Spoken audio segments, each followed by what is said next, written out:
Ramakrishna শরণম YouTube চ্যানেলে সকল রামকৃষ্ণ ভক্তমণ্ডলীকে স্বাগত।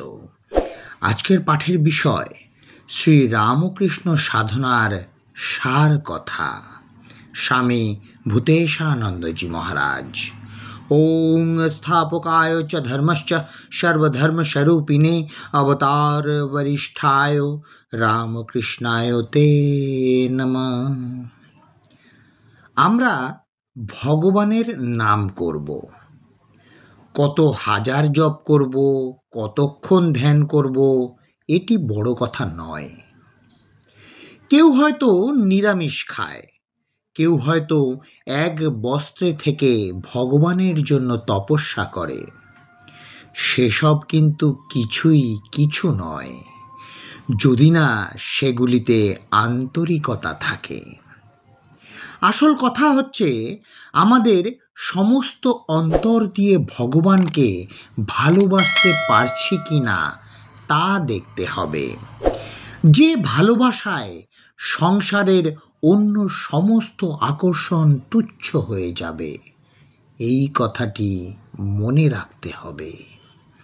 ভাগবতে বলেছে, তার প্রতি যে অনুরাগ তা জগতের অন্য সব অনুরাগকে ভুলিয়ে দেয়। সুতরাং তার প্রতি আমাদের ভালোবাসা কতখানি হলো, এই বিচার করে আমাদের সাধন পথে হাঁটতে হবে।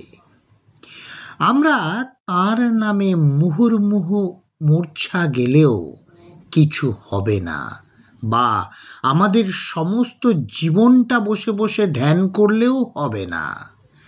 বছরের পর বছর লক্ষ লক্ষ জপ করলেও হবে না, তীর্থে তীর্থে ঘুরে বেড়ালেও হবে না। হবে তখন যখন দেখব তিনি আমাদের অন্তরকে সর্বদা পরিপূর্ণ করে রয়েছেন। তিনি ভিন্ন আর কোনো চিন্তা বা বস্তু বা ব্যক্তির সেখানে স্থান নেই।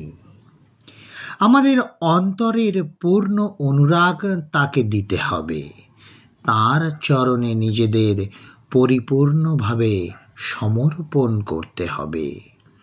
এটি হলো শ্রী রামকৃষ্ণের সাধনার সার কথা।